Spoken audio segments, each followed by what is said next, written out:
Ele demonstrava muita desobediência, muita rebeldia, uma criança bem respondona. E isso é somente comigo e com o pai. Dentro de casa, fora de casa, na escola, com os amigos, todo mundo, ele é uma excelente criança. A autoestima dele era meio baixa, porque ele queria ser líder, ele não conseguia. Eles brincando, ele impunha muitas regras, ele queria manipular todo mundo do jeito que ele queria que fosse o jogo. Quando não estava andando do jeito dele, ele brigava, ele parava, falava que a regra não era aquela, que a regra era outra. E sempre estava querendo estar no controle da situação. Bulinavam ele, excluíam ele sempre muito insensível, parece frio. A falta de empatia dele, se colocar no lugar do outro para ir lá ajudar ou para ir lá sentir se a outra está feliz, se o outro está triste, ele não sente isso, ele não sabe olhar ou sentir que o outro está feliz ou que o outro está triste. Ele continua a brincadeira como se estivesse tudo bem, ou tem gente chorando, tem gente feliz, não percebe. Ele foge muito da realidade, ele sempre está viajando no mundo dele. E às vezes ele está na guerra, do que ele gosta de militar e não sei o que, está no mundo dele. A desobediência dele sempre muito forte. Meu filho, ele era revoltado com regras, não gostava, não aceitava as regras. Era muito inquieto, revoltado assim. Batia na mesa, ele assim, jogava as coisas. Jogava as coisas. Então ele tinha violência. E era violência física porque ele jogava objetos. Sim, jogava objetos. Era uma raiva intensa que ele tinha. Ele se sentia menosprezado. Ele tinha a maior parte da atenção, mas não reconhecia isso. Ele falava depois ou sempre? Ele continuava na manipulação? Continuava na manipulação. Aí você pegava o caderno e dizia, olha aqui, olha aqui. Isso, ele continuava na manipulação. Daí ele dizia o quê? Ele dizia, esqueci, não sabia. Aí ele ficava bravo, mas essa lição de casa é rochada. Daí ele descobriu. Ele manipulava, assim, vitimizado. Mas o outro pode, por que eu não posso? E ele sempre pôde, sempre fez, sempre... Mesmo ele fazia ainda assim, dizia que não tinha feito. Dizia que não tinha feito.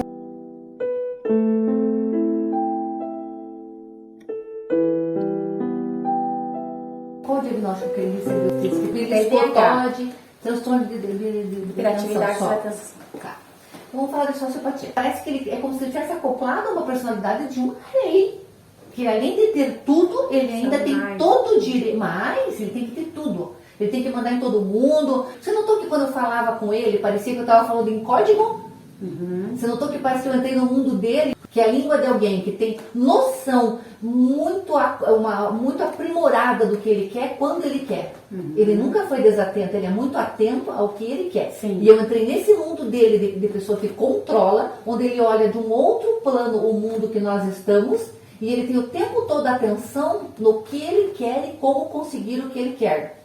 Soma com uma série, você descreve os surtos, né, intempestivos dele, que estão associados com certeza à raiva, concorda? Sim. Ele desobedece, ele quer estar no controle, ele é totalmente autofocado dentro do que ele quer, do prazer dele, do interesse dele. Egocentrismo, sim. Egocentrismo, se a gente pode dizer egoísmo. Ele já reverteu uma gama de sintomas, certo? Ele está mais calmo, ele está começando a ouvir, ele está mais presente no nosso mundo. Mas ele chegou no nosso mundo agora. Então a sequência do tratamento é você entender que ele acabou de chegar. Ele vai usar a lógica dele. Ele vai entender que a mãe é o apoio que ele tem para compreender esse mundo no qual ele está entrando agora. Então o primeiro passo no tratamento da sociopatia ou do transtorno de personalidade antissocial, mesma coisa.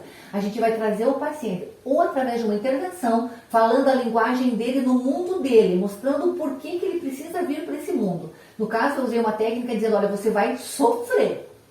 Foi o que eu disse, colher espinhas, você vai sofrer. Aí ele veio, ele começou a olhar e ele disse, ele parou de enfrentar.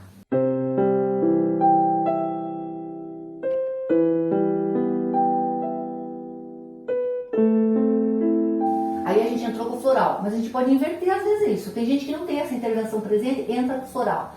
O floral tirou o mal-estar, ele sentiu um bem-estar e aí foi possível a sociabilização com os pais, tá certo?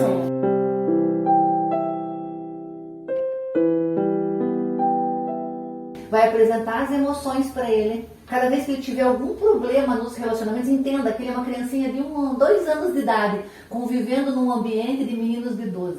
Então vai ser mais difícil, você vê isso, você percebe. Então. E assim, às vezes o trabalho de grupo é importante. A gente fazia um trabalho importante aqui na escola. Conversar com os colegas pode ser que ajude, e é uma intervenção que teria que fazer lá na escola. Ou numa escola de natação, enfim, falar com os grupos, e você pode fazer isso. Você assiste o vídeo do Todd, você vê como que eu trabalhei no grupo, e lá no grupo, sem ficar defendendo o teu filhinho.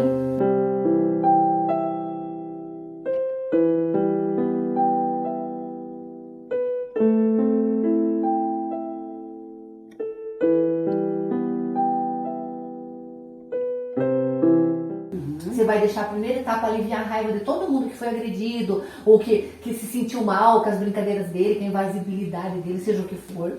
Aí você vai explicar que ele, por algum motivo, tinha uma dor, um sofrimento no coraçãozinho dele, e que agora você entrou com um tratamento de um floralzinho, e que agora ele está se sentindo melhor, certo? Parecido com o Todd.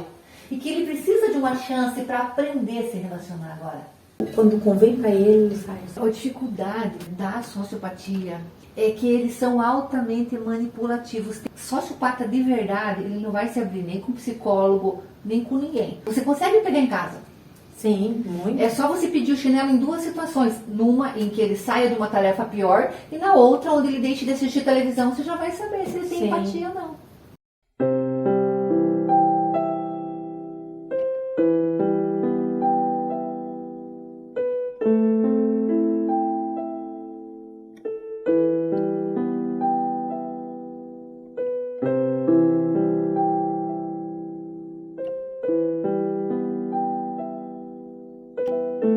A primeira intervenção dele alterou o estado de visão dele. Ele conseguiu se perceber mais e nisso ele conseguiu se acalmar. Ele não demonstrou tanta rebeldia. Ele começou a perceber mais aonde ele estava, parou de fazer enfrentamento, parou de responder, de enfrentar de frente.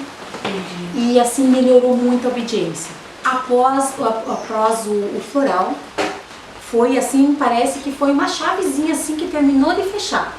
Tá muito mais calmo, tá uma outra criança mais tranquila, tá uma criança mais se percebendo, mais sensato, mais realista. Quanto do sintoma você acha que tirou com a intervenção de consultório e depois do floral? Olha, eu senti uma diferença gritante nele. Se eu disser que foi 60%, eu acho assim. Eu acho que era tão gritante o que ele era antes, que eu acho assim que tirou de 60% a 70%, eu acho que já foi. Quase remissão de todos os sintomas, quase cura. Quase cura.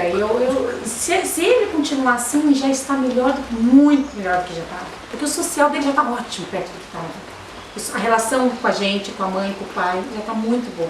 Antes ele era mais inquieto. Ele tinha um comportamento muito característico, por exemplo, no carro, né? Ele ficava muito inquieto, ele não tinha como parar.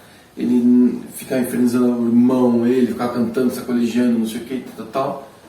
E eu percebi que a gente fez viagens mais longas e ele se acalmou, ele ficou realmente calmo. Mas ele ficou assim, um doce.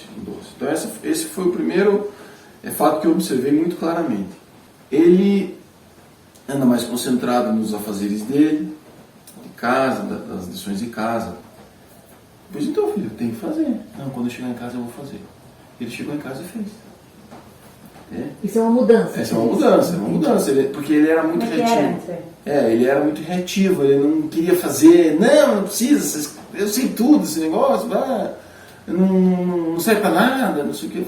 E dessa vez ele fez pacificamente. Ele fez pacificamente, então ele está mais passivo, ele não está mais indo tão contra essas demandas ou regras, enfim, que a vida nos impõe.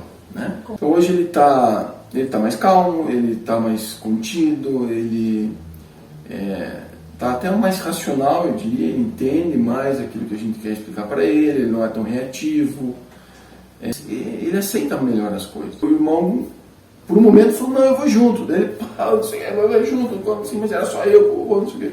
Eu falei, filho, desculpa, mas essa não é uma atitude legal e não é um privilégio só teu, ele é teu irmão, e se ele quiser, ele vai igual. Não, é verdade, ele pode ir e tal, não sei o que, entendeu? Ele falou, não, é verdade, ele pode ir. Uma coisa, um milagre isso, considerando... Porque antigamente ele não ia colocar dessa forma, ele ia insistir de que não é justo, porque eu queria ir sozinho com meu avô, não sei. Entendi. Não, ele está bem diferente, Eu acredito que 80% dos sintomas foram eliminados.